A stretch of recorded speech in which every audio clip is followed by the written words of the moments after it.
और बड़ी खबर आ रही है, जासूस ज्योति की चैट से बड़ा खुलासा हुआ है। आईएसआई अफसर से ज्योति ने कहा, मेरी शादी पाकिस्तान में करवा दो। ज्योति के 4 बैंक अकाउंट का भी पता चला है। दुबई से भी ट्रांजैक्शन का खुलासा हुआ है। जांच एजेंसियां बैंक अकाउंट खंगाल रही हैं। इस वक्त की बड़ी खबर आ रही है। आईएसआई अफसर से ज्योति ने कहा, मेरी शादी पाकिस्तान में करवा दो। उसके अलग अलग बैंक खातों का भी पता चला है, जिसमें ट्रांजैक्शन किए जा रहे थे और इसमें दुबई से भी ट्रांजैक्शन का पता चला है। ज्योति मल्होत्रा देश छोड़ करके जाना चाहती थी। ज्योति मल्होत्रा जो कि देश से गद्दारी कर रही थी, भारत के अलग अलग इलाकों की वीडियो बना करके बाकायदा पाकिस्तान के लिए जासूसी कर रही थी और अहम लोकेशंस की जानकारी पाकिस्तान को दे रही थी। पाकिस्तानी उच्चायोग के अधिकारियों के साथ मिलकर के जासूसी के रैकेट का हिस्सा बनी हुई थी। और इस बड़ी खबर पर हमारे सहयोगी प्रमोद हमारे साथ जुड़ चुके हैं। प्रमोद, क्या जानकारी मिल रही है? ज्योति देश छोड़ करके जाना चाहती थी और पाकिस्तान में शादी करना चाहती थी। बिल्कुल, जो पुलिस की जांच में अली हसन के साथ जो चैट सामने आई है, उसको देखकर यही लगता है कि ज्योति मल्होत्रा पाकिस्तान में शादी करके वहीं पे सेटल होना चाहती थी। वो अपनी शादी पाकिस्तान में करवाने के लिए अली हसन से रिक्वेस्ट करती है, जबकि अली हसन जो है वो उसकी खैरियत को लेकर लंबा चौड़ा उसको टेस्ट भेजता है, जिसके बाद वो एक इमोजी भेजती है। इससे ये पता चलता है कि इमोशनली कितनी ज्यादा अटैच थी।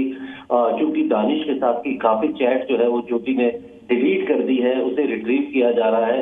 अली हसन के साथ जो चैट है वो जांच एजेंसी से सामने आई है और ज्योति के 4 बैंक अकाउंट के बारे में भी पता चला है, जो उसकी फाइनेंशियल ट्रांजैक्शन जो है उसको उसकी जांच जो है वो जांच एजेंसी कर रही है। इसमें एक दुबई से भी ट्रांजैक्शन की जो है वो जानकारी पुलिस को मिली है और अब उन सारी मनी ट्रेल को जो है वो खंगाला जा रहा है कि सोर्स ऑफ इनकम क्या था, कहां से पैसा आ रहा था और कहां पर पैसा जा रहा था। क्योंकि जिस तरीके की लेविश लाइफ ज्योति जी रही थी वो सिर्फ ब्लॉगिंग के जरिए जो है उससे इतना पैसा नहीं आ सकता। तो यही चीजें जो है वो शक के दायरे में ज्योति को लेकर आती है और जांच एजेंसी इसी की जांच कर रही है कि कहीं ये प्रमोद, निश्चित तौर पर ये जो सुराग मिले हैं, ये जो जानकारियां मिली हैं, अब जब हिरासत खत्म हो रही है और उसे अदालत में पेश किया जाएगा तो निश्चित तौर पर रिमांड बढ़ाने के लिए इन सबूतों का इस्तेमाल किया जा सकता है।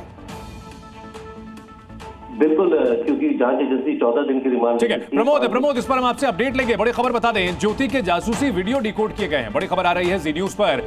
ज्योति के पास अलग तरह का कैमरा था। वीडियो में पुल, सड़क, संवेदनशील रास्ते इसमें दिखाए जाते थे। तो यहां पर आड़ ली जाती थी वीडियो की, लेकिन उसकी आड़ में जासूसी की जाती थी। इसमें अलग तरह का कैमरा था और इसमें जो संवेदनशील चीजें होती हैं, पुल, सड़क और रास्ते, ये ज्यादा दिखाए जाते थे। यानी कि जिस जगह का वीडियो बनाया जाता था उसके असल एंगल को छोड़ करके यहां संवेदनशील इंफॉर्मेशन दी जाती थी, जो आमतौर पर दूसरे देश के काम आती है।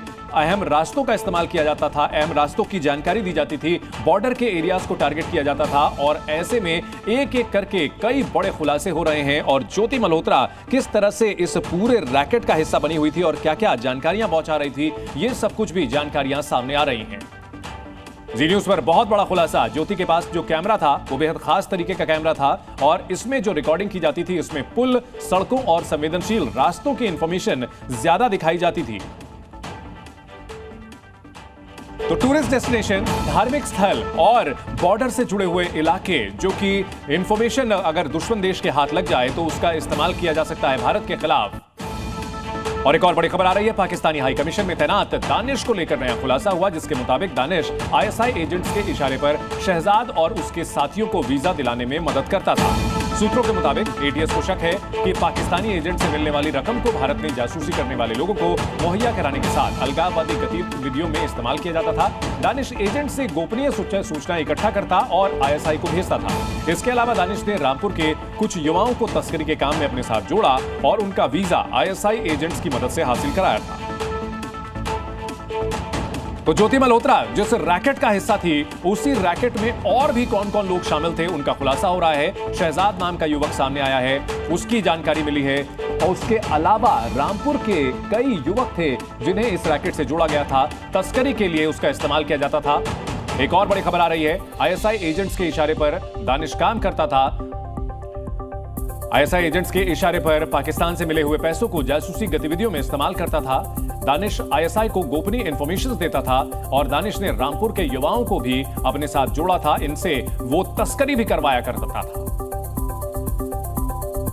तो एक के बाद एक नए खुलासे हो रहे हैं। वो दानिश जो कि कहने को पाकिस्तानी उच्चायोग में काम करता था, लेकिन उसका असल मकसद भारत में जासूसी रैकेट के जरिए अहम सूचनाएं इकट्ठा करना और उन्हें अपने आकाओं के पास पाकिस्तान भेजना था।